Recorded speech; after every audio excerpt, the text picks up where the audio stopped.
ನಮಸ್ಕಾರ ನನ್ನೆಲ್ಲ ಅಧ್ಯಾತ್ಮ ಬಂಧುಗಳಿಗೆ ಶುಭ ಶುಕ್ರವಾರ. ಇವತ್ತಿನ ವಿಡಿಯೋದಲ್ಲಿ ಆಷಾಢ ಮಾಸದ 2ನೇ ಶುಕ್ರವಾರ ಮಹಾಲಕ್ಷ್ಮಿಯ ವಿಶೇಷ ಪೂಜೆಯನ್ನು ಎಲ್ಲರೂ ಮಾಡ್ತಾ ಇದ್ದೀರಿ ಅಂತೇಳಿ ಭಾವಿಸ್ತೀನಿ. ಈ ಒಂದು ಮಹಾಲಕ್ಷ್ಮಿ ಪೂಜೆಯನ್ನು ಜ್ಯೇಷ್ಠ ಲಕ್ಷ್ಮಿ ಪೂಜೆ ಅಂತ ಹೇಳಿ ಕರೀತಾರೆ. ಹಾಗಾಗಿ ತುಂಬ ವೈಶಿಷ್ಟ್ಯ ಈ ಒಂದು ಆಷಾಢ ಮಾಸದಲ್ಲಿ ಲಕ್ಷ್ಮೀ ಪೂಜೆಯನ್ನು ಮಾಡುವಂಥದ್ದು. ಹಾಗಾಗಿ ಅಮ್ಮನವರ ವಿಶೇಷವಾದಂಥ ಒಂದು ಶ್ಲೋಕವನ್ನು ಪಾರಾಯಣ ಮಾಡೋಣ. ಆ ತಾಯಿ ನಮಗೆ ಇರುವಂಥ ಕಷ್ಟ ಎಲ್ಲವನ್ನು ದೂರ ಮಾಡಿ, ನಮ್ಮ ದಾರಿದ್ರ್ಯವನ್ನೆಲ್ಲ ದೂರ ಮಾಡಿ, ನಮಗೆ ಅಷ್ಟೈಶ್ವರ್ಯವನ್ನು ಕೊಟ್ಟು ಕಾಪಾಡಲಿ, ನಮ್ಮ ಕಷ್ಟಗಳನ್ನೆಲ್ಲ ಕಳೆದು ಸುಖವನ್ನು ಕೊಟ್ಟು ಕಾಪಾಡಲಿ, ನಿಮ್ಮೆಲ್ಲರ ನೋವು ಶಮನವಾಗಲಿ, ದುಃಖಗಳು ಶಮನವಾಗಲಿ ಅಂಥೇಳಿ ನಾನು ಕೂಡ ದೇವಿಯಲ್ಲಿ ಪ್ರಾರ್ಥನೆಯನ್ನು ಮಾಡ್ತಾ ಶ್ಲೋಕವನ್ನು ಪಾರಾಯಣ ಮಾಡ್ತಾ ಇದ್ದೀನಿ. ತಾವು ಕೂಡ ಶ್ರದ್ಧೆಯಿಂದ ಶ್ಲೋಕವನ್ನು ಕೇಳಿಸ್ಕೊಳ್ಳಿ. ಪದ್ಮಾಲಯಾಂ ಪದ್ಮಕರಾಂ ಪದ್ಮಪತ್ರನಿಭೇಕ್ಷಣಾಂ ವಂದೇ ಪದ್ಮಮುಖೀಂ ದೇವೀಂ ಪದ್ಮನಾಭಪ್ರಿಯಾಮಹಂ.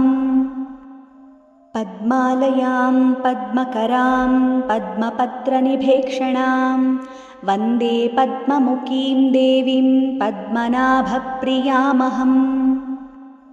ಪದ್ಮಾಲಯಾಂ ಪದ್ಮಕರಾಂ ಪದ್ಮಪತ್ರನಿಭೇಕ್ಷಣಾಂ ವಂದೇ ಪದ್ಮಮುಖೀಂ ದೇವೀಂ ಪದ್ಮನಾಭಪ್ರಿಯಾಮಹಂ. ಪದ್ಮಾಲಯಾಂ ಪದ್ಮಕರಾಂ ಪದ್ಮಪತ್ರನಿಭೇಕ್ಷಣಾಂ ವಂದೇ ಪದ್ಮಮುಖೀಂ ದೇವೀಂ ಪದ್ಮನಾಭಪ್ರಿಯಾಮಹಂ. ಪದ್ಮಾಲಯಾಂ ಪದ್ಮಕರಾಂ ಪದ್ಮಪತ್ರನಿಭೇಕ್ಷಣಾಂ ವಂದೇ ಪದ್ಮಮುಖೀಂ ದೇವೀಂ ಪದ್ಮನಾಭಪ್ರಿಯಾಮಹಂ. ಪದ್ಮಾಲಯಾಂ ಪದ್ಮಕರಾಂ ಪದ್ಮಪತ್ರನಿಭೇಕ್ಷಣಾಂ ವಂದೇ ಪದ್ಮಮುಖೀಂ ದೇವೀಂ ಪದ್ಮನಾಭಪ್ರಿಯಾಮಹಂ. ಪದ್ಮಾಲಯಾಂ ಪದ್ಮಕರಾಂ ಪದ್ಮಪತ್ರನಿಭೇಕ್ಷಣಾಂ ವಂದೇ ಪದ್ಮಮುಖೀಂ ದೇವೀಂ ಪದ್ಮನಾಭಪ್ರಿಯಾಮಹಂ. ಪದ್ಮಾಲಯಾಂ ಪದ್ಮಕರಾಂ ಪದ್ಮಪತ್ರನಿಭೇಕ್ಷಣಾಂ ವಂದೇ ಪದ್ಮಮುಖೀಂ ದೇವೀಂ ಪದ್ಮನಾಭಪ್ರಿಯಾಮಹಂ. ಪದ್ಮಾಲಯಾಂ ಪದ್ಮಕರಾಂ ಪದ್ಮಪತ್ರನಿಭೇಕ್ಷಣಾಂ ವಂದೇ ಪದ್ಮಮುಖೀಂ ದೇವೀಂ ಪದ್ಮನಾಭಪ್ರಿಯಾಮಹಂ. ಪದ್ಮಾಲಯಾಂ ಪದ್ಮಕರಾಂ ಪದ್ಮಪತ್ರನಿಭೇಕ್ಷಣಾಂ ವಂದೇ ಪದ್ಮಮುಖೀಂ ದೇವೀಂ ಪದ್ಮನಾಭಪ್ರಿಯಾಮಹಂ. ಪದ್ಮಾಲಯಾಂ ಪದ್ಮಕರಾಂ ಪದ್ಮಪತ್ರನಿಭೇಕ್ಷಣಾಂ ವಂದೇ ಪದ್ಮಮುಖೀಂ ದೇವೀಂ ಪದ್ಮನಾಭಪ್ರಿಯಾಮಹಂ. ಪದ್ಮಾಲಯಾಂ ಪದ್ಮಕರಾಂ ಪದ್ಮಪತ್ರನಿಭೇಕ್ಷಣಾಂ ವಂದೇ ಪದ್ಮಮುಖೀಂ ದೇವೀಂ ಪದ್ಮನಾಭಪ್ರಿಯಾಮಹಂ. ಪದ್ಮಾಲಯಾಂ ಪದ್ಮಕರಾಂ ಪದ್ಮಪತ್ರನಿಭೇಕ್ಷಣಾಂ ವಂದೇ ಪದ್ಮಮುಖೀಂ ದೇವೀಂ ಪದ್ಮನಾಭಪ್ರಿಯಾಮಹಂ. ಪದ್ಮಾಲಯಾಂ ಪದ್ಮಕರಾಂ ಪದ್ಮಪತ್ರನಿಭೇಕ್ಷಣಾಂ ವಂದೇ ಪದ್ಮಮುಖೀಂ ದೇವೀಂ ಪದ್ಮನಾಭಪ್ರಿಯಾಮಹಂ.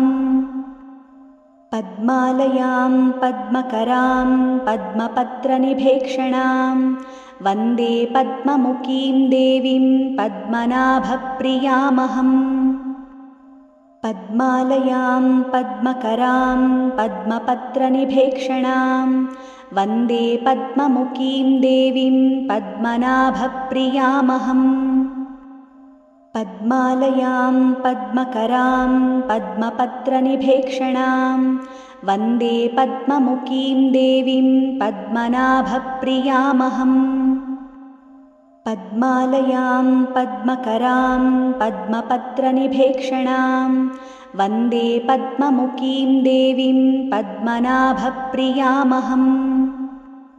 ಪದ್ಮಾಲಯಾಂ ಪದ್ಮಕರಾಂ ಪದ್ಮಪತ್ರನಿಭೇಕ್ಷಣಾಂ ವಂದೇ ಪದ್ಮಮುಖೀಂ ದೇವೀಂ ಪದ್ಮನಾಭಪ್ರಿಯಾಮಹಂ. ಪದ್ಮಾಲಯಾಂ ಪದ್ಮಕರಾಂ ಪದ್ಮಪತ್ರನಿಭೇಕ್ಷಣಾಂ ವಂದೇ ಪದ್ಮಮುಖೀಂ ದೇವೀಂ ಪದ್ಮನಾಭಪ್ರಿಯಾಮಹಂ. पद्मालयां पद्मकरां पद्मपत्रनिभेक्षणां वन्दे पद्ममुखीं देवीं पद्मनाभप्रियामहम्। पद्मालयां पद्मकरां पद्मपत्रनिभेक्षणां वन्दे पद्ममुखीं देवीं पद्मनाभप्रियामहम्। पद्मालयां पद्मकरां पद्मपत्रनिभेक्षणां वन्दे पद्ममुखीं देवीं पद्मनाभप्रियामहम्। पद्मालयां पद्मकरां पद्मपत्रनिभेक्षणां वन्दे पद्ममुखीं देवीं पद्मनाभप्रियामहम्। पद्मालयां पद्मकरां पद्मपत्रनिभेक्षणां वन्दे पद्ममुखीं देवीं पद्मनाभप्रियामहम्। पद्मालयां पद्मकरां पद्मपत्रनिभेक्षणां वन्दे पद्ममुखीं देवीं पद्मनाभप्रियामहम्। पद्मालयां पद्मकरां पद्मपत्रनिभेक्षणां वन्दे पद्ममुखीं देवीं पद्मनाभप्रियामहम्। पद्मालयां पद्मकरां पद्मपत्रनिभेक्षणां वन्दे पद्ममुखीं देवीं पद्मनाभप्रियामहम्। पद्मालयां पद्मकरां पद्मपत्रनिभेक्षणां वन्दे पद्ममुखीं देवीं पद्मनाभप्रियामहम्। पद्मालयां पद्मकरां पद्मपत्रनिभेक्षणां वन्दे पद्ममुखीं देवीं पद्मनाभप्रियामहम्। पद्मालयां पद्मकरां पद्मपत्रनिभेक्षणां वन्दे पद्ममुखीं देवीं पद्मनाभप्रियामहम्। पद्मालयां पद्मकरां पद्मपत्रनिभेक्षणां वन्दे पद्ममुखीं देवीं पद्मनाभप्रियामहम्। पद्मालयां पद्मकरां पद्मपत्रनिभेक्षणां वन्दे पद्ममुखीं देवीं पद्मनाभप्रियामहम्। पद्मालयां पद्मकरां पद्मपत्रनिभेक्षणां वन्दे पद्ममुखीं देवीं पद्मनाभप्रियामहम्। पद्मालयां पद्मकरां पद्मपत्रनिभेक्षणां वन्दे पद्ममुखीं देवीं पद्मनाभप्रियामहम्। पद्मालयां पद्मकरां पद्मपत्रनिभेक्षणां वन्दे पद्ममुखीं देवीं पद्मनाभप्रियामहम्। पद्मालयां पद्मकरां पद्मपत्रनिभेक्षणां वन्दे पद्ममुखीं देवीं पद्मनाभप्रियामहम्। पद्मालयां पद्मकरां पद्मपत्रनिभेक्षणां वन्दे पद्ममुखीं देवीं पद्मनाभप्रियामहम्। पद्मालयां पद्मकरां पद्मपत्रनिभेक्षणां वन्दे पद्ममुखीं देवीं पद्मनाभप्रियामहम्। पद्मालयां पद्मकरां पद्मपत्रनिभेक्षणां वन्दे पद्ममुखीं देवीं पद्मनाभप्रियामहम्। पद्मालयां पद्मकरां पद्मपत्रनिभेक्षणां वन्दे पद्ममुखीं देवीं पद्मनाभप्रियामहम्। पद्मालयां पद्मकरां पद्मपत्रनिभेक्षणां वन्दे पद्ममुखीं देवीं पद्मनाभप्रियामहम्। पद्मालयां पद्मकरां पद्मपत्रनिभेक्षणां वन्दे पद्ममुखीं देवीं पद्मनाभप्रियामहम्। पद्मालयां पद्मकरां पद्मपत्रनिभेक्षणां वन्दे पद्ममुखीं देवीं पद्मनाभप्रियामहम्। पद्मालयां पद्मकरां पद्मपत्रनिभेक्षणां वन्दे पद्ममुखीं देवीं पद्मनाभप्रियामहम्। पद्मालयां पद्मकरां पद्मपत्रनिभेक्षणां वन्दे पद्ममुखीं देवीं पद्मनाभप्रियामहम्। पद्मालयां पद्मकरां पद्मपत्रनिभेक्षणां वन्दे पद्ममुखीं देवीं पद्मनाभप्रियामहम्। पद्मालयां पद्मकरां पद्मपत्रनिभेक्षणां वन्दे पद्ममुखीं देवीं पद्मनाभप्रियामहम्। पद्मालयां पद्मकरां पद्मपत्रनिभेक्षणां वन्दे पद्ममुखीं देवीं पद्मनाभप्रियामहम्। पद्मालयां पद्मकरां पद्मपत्रनिभेक्षणां वन्दे पद्ममुखीं देवीं पद्मनाभप्रियामहम्। पद्मालयां पद्मकरां पद्मपत्रनिभेक्षणां वन्दे पद्ममुखीं देवीं पद्मनाभप्रियामहम्। पद्मालयां पद्मकरां पद्मपत्रनिभेक्षणां वन्दे पद्ममुखीं देवीं पद्मनाभप्रियामहम्। पद्मालयां पद्मकरां पद्मपत्रनिभेक्षणां वन्दे पद्ममुखीं देवीं पद्मनाभप्रियामहम्। पद्मालयां पद्मकरां पद्मपत्रनिभेक्षणां वन्दे पद्ममुखीं देवीं पद्मनाभप्रियामहम्। पद्मालयां पद्मकरां पद्मपत्रनिभेक्षणां वन्दे पद्ममुखीं देवीं पद्मनाभप्रियामहम्। पद्मालयां पद्मकरां पद्मपत्रनिभेक्षणां वन्दे पद्ममुखीं देवीं पद्मनाभप्रियामहम्। पद्मालयां पद्मकरां पद्मपत्रनिभेक्षणां वन्दे पद्ममुखीं देवीं पद्मनाभप्रियामहम्। पद्मालयां पद्मकरां पद्मपत्रनिभेक्षणां वन्दे पद्ममुखीं देवीं पद्मनाभप्रियामहम्। पद्मालयां पद्मकरां पद्मपत्रनिभेक्षणां वन्दे पद्ममुखीं देवीं पद्मनाभप्रियामहम्। पद्मालयां पद्मकरां पद्मपत्रनिभेक्षणां वन्दे पद्ममुखीं देवीं पद्मनाभप्रियामहम्। पद्मालयां पद्मकरां पद्मपत्रनिभेक्षणां वन्दे पद्ममुखीं देवीं पद्मनाभप्रियामहम्। पद्मालयां पद्मकरां पद्मपत्रनिभेक्षणां वन्दे पद्ममुखीं देवीं पद्मनाभप्रियामहम्।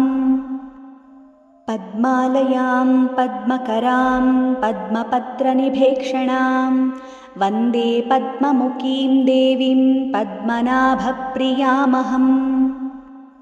पद्मालयां पद्मकरां पद्मपत्रनिभेक्षणां वन्दे पद्ममुखीं देवीं पद्मनाभप्रियामहम्। पद्मालयां पद्मकरां पद्मपत्रनिभेक्षणां वन्दे पद्ममुखीं देवीं पद्मनाभप्रियामहम्। पद्मालयां पद्मकरां पद्मपत्रनिभेक्षणां वन्दे पद्ममुखीं देवीं पद्मनाभप्रियामहम्।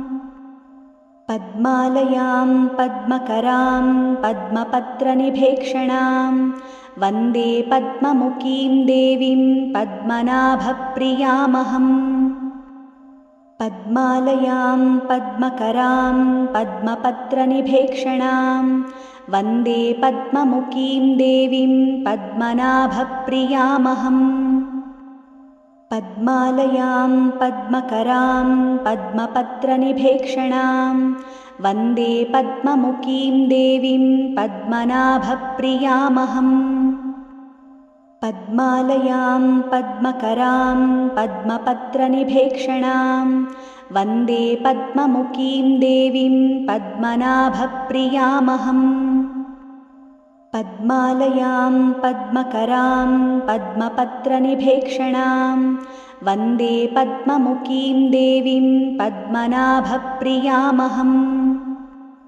पद्मालयां पद्मकरां पद्मपत्रनिभेक्षणां वन्दे पद्ममुखीं देवीं पद्मनाभप्रियामहम्। पद्मालयां पद्मकरां पद्मपत्रनिभेक्षणां वन्दे पद्ममुखीं देवीं पद्मनाभप्रियामहम्। पद्मालयां पद्मकरां पद्मपत्रनिभेक्षणां वन्दे पद्ममुखीं देवीं पद्मनाभप्रियामहम्। पद्मालयां पद्मकरां पद्मपत्रनिभेक्षणां वन्दे पद्ममुखीं देवीं पद्मनाभप्रियामहम्।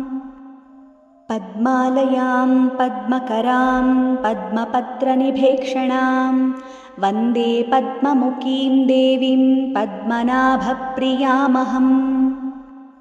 पद्मालयां पद्मकरां पद्मपत्रनिभेक्षणां वन्दे पद्ममुखीं देवीं पद्मनाभप्रियामहम्। पद्मालयां पद्मकरां पद्मपत्रनिभेक्षणां वन्दे पद्ममुखीं देवीं पद्मनाभप्रियामहम्। पद्मालयां पद्मकरां पद्मपत्रनिभेक्षणां वन्दे पद्ममुखीं देवीं पद्मनाभप्रियामहम्। पद्मालयां पद्मकरां पद्मपत्रनिभेक्षणां वन्दे पद्ममुखीं देवीं पद्मनाभप्रियामहम्। पद्मालयां पद्मकरां पद्मपत्रनिभेक्षणां वन्दे पद्ममुखीं देवीं पद्मनाभप्रियामहम्। पद्मालयां पद्मकरां पद्मपत्रनिभेक्षणां वन्दे पद्ममुखीं देवीं पद्मनाभप्रियामहम्। पद्मालयां पद्मकरां पद्मपत्रनिभेक्षणां वन्दे पद्ममुखीं देवीं पद्मनाभप्रियामहम्। पद्मालयां पद्मकरां पद्मपत्रनिभेक्षणां वन्दे पद्ममुखीं देवीं पद्मनाभप्रियामहम्। पद्मालयां पद्मकरां पद्मपत्रनिभेक्षणां वन्दे पद्ममुखीं देवीं पद्मनाभप्रियामहम्। पद्मालयां पद्मकरां पद्मपत्रनिभेक्षणां वन्दे पद्ममुखीं देवीं पद्मनाभप्रियामहम्। पद्मालयां पद्मकरां पद्मपत्रनिभेक्षणां वन्दे पद्ममुखीं देवीं पद्मनाभप्रियामहम्।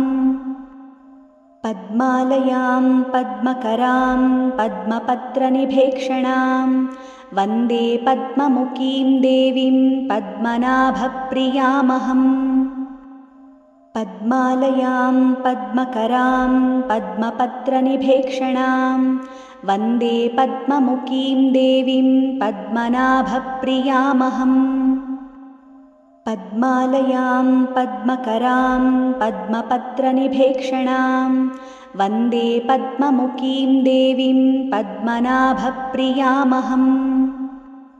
पद्मालयां पद्मकरां पद्मपत्रनिभेक्षणां वन्दे पद्ममुखीं देवीं पद्मनाभप्रियामहम्। पद्मालयां पद्मकरां पद्मपत्रनिभेक्षणां वन्दे पद्ममुखीं देवीं पद्मनाभप्रियामहम्। पद्मालयां पद्मकरां पद्मपत्रनिभेक्षणां वन्दे पद्ममुखीं देवीं पद्मनाभप्रियामहम्। पद्मालयां पद्मकरां पद्मपत्रनिभेक्षणां वन्दे पद्ममुखीं देवीं पद्मनाभप्रियामहम्। पद्मालयां पद्मकरां पद्मपत्रनिभेक्षणां वन्दे पद्ममुखीं देवीं पद्मनाभप्रियामहम्। पद्मालयां पद्मकरां पद्मपत्रनिभेक्षणां वन्दे पद्ममुखीं देवीं पद्मनाभप्रियामहम्। पद्मालयां पद्मकरां पद्मपत्रनिभेक्षणां वन्दे पद्ममुखीं देवीं पद्मनाभप्रियामहम्। पद्मालयां पद्मकरां पद्मपत्रनिभेक्षणां वन्दे पद्ममुखीं देवीं पद्मनाभप्रियामहम्। पद्मालयां पद्मकरां पद्मपत्रनिभेक्षणां वन्दे पद्ममुखीं देवीं पद्मनाभप्रियामहम्। पद्मालयां पद्मकरां पद्मपत्रनिभेक्षणां वन्दे पद्ममुखीं देवीं पद्मनाभप्रियामहम्। पद्मालयां पद्मकरां पद्मपत्रनिभेक्षणां वन्दे पद्ममुखीं देवीं पद्मनाभप्रियामहम्। पद्मालयां पद्मकरां पद्मपत्रनिभेक्षणां वन्दे पद्ममुखीं देवीं पद्मनाभप्रियामहम्। पद्मालयां पद्मकरां पद्मपत्रनिभेक्षणां वन्दे पद्ममुखीं देवीं पद्मनाभप्रियामहम्। पद्मालयां पद्मकरां पद्मपत्रनिभेक्षणां वन्दे पद्ममुखीं देवीं पद्मनाभप्रियामहम्। पद्मालयां पद्मकरां पद्मपत्रनिभेक्षणां वन्दे पद्ममुखीं देवीं पद्मनाभप्रियामहम्। पद्मालयां पद्मकरां पद्मपत्रनिभेक्षणां वन्दे पद्ममुखीं देवीं पद्मनाभप्रियामहम्। पद्मालयां पद्मकरां पद्मपत्रनिभेक्षणां वन्दे पद्ममुखीं देवीं पद्मनाभप्रियामहम्। पद्मालयां पद्मकरां पद्मपत्रनिभेक्षणां वन्दे पद्ममुखीं देवीं पद्मनाभप्रियामहम्। पद्मालयां पद्मकरां पद्मपत्रनिभेक्षणां वन्दे पद्ममुखीं देवीं पद्मनाभप्रियामहम्। पद्मालयां पद्मकरां पद्मपत्रनिभेक्षणां वन्दे पद्ममुखीं देवीं पद्मनाभप्रियामहम्। पद्मालयां पद्मकरां पद्मपत्रनिभेक्षणां वन्दे पद्ममुखीं देवीं पद्मनाभप्रियामहम्। पद्मालयां पद्मकरां पद्मपत्रनिभेक्षणां वन्दे पद्ममुखीं देवीं पद्मनाभप्रियामहम्। पद्मालयां पद्मकरां पद्मपत्रनिभेक्षणां वन्दे पद्ममुखीं देवीं पद्मनाभप्रियामहम्। पद्मालयां पद्मकरां पद्मपत्रनिभेक्षणां वन्दे पद्ममुखीं देवीं पद्मनाभप्रियामहम्। पद्मालयां पद्मकरां पद्मपत्रनिभेक्षणां वन्दे पद्ममुखीं देवीं पद्मनाभप्रियामहम्। पद्मालयां पद्मकरां पद्मपत्रनिभेक्षणां वन्दे पद्ममुखीं देवीं पद्मनाभप्रियामहम्। पद्मालयां पद्मकरां पद्मपत्रनिभेक्षणां वन्दे पद्ममुखीं देवीं पद्मनाभप्रियामहम्। पद्मालयां पद्मकरां पद्मपत्रनिभेक्षणां वन्दे पद्ममुखीं देवीं पद्मनाभप्रियामहम्। पद्मालयां पद्मकरां पद्मपत्रनिभेक्षणां वन्दे पद्ममुखीं देवीं पद्मनाभप्रियामहम्। पद्मालयां पद्मकरां पद्मपत्रनिभेक्षणां वन्दे पद्ममुखीं देवीं पद्मनाभप्रियामहम्। पद्मालयां पद्मकरां पद्मपत्रनिभेक्षणां वन्दे पद्ममुखीं देवीं पद्मनाभप्रियामहम्। पद्मालयां पद्मकरां पद्मपत्रनिभेक्षणां वन्दे पद्ममुखीं देवीं पद्मनाभप्रियामहम्। पद्मालयां पद्मकरां पद्मपत्रनिभेक्षणां वन्दे पद्ममुखीं देवीं पद्मनाभप्रियामहम्। पद्मालयां पद्मकरां पद्मपत्रनिभेक्षणां वन्दे पद्ममुखीं देवीं पद्मनाभप्रियामहम्। पद्मालयां पद्मकरां पद्मपत्रनिभेक्षणां वन्दे पद्ममुखीं देवीं पद्मनाभप्रियामहम्। पद्मालयां पद्मकरां पद्मपत्रनिभेक्षणां वन्दे पद्ममुखीं देवीं पद्मनाभप्रियामहम्। पद्मालयां पद्मकरां पद्मपत्रनिभेक्षणां वन्दे पद्ममुखीं देवीं पद्मनाभप्रियामहम्। पद्मालयां पद्मकरां पद्मपत्रनिभेक्षणां वन्दे पद्ममुखीं देवीं पद्मनाभप्रियामहम्। पद्मालयां पद्मकरां पद्मपत्रनिभेक्षणां वन्दे पद्ममुखीं देवीं पद्मनाभप्रियामहम्।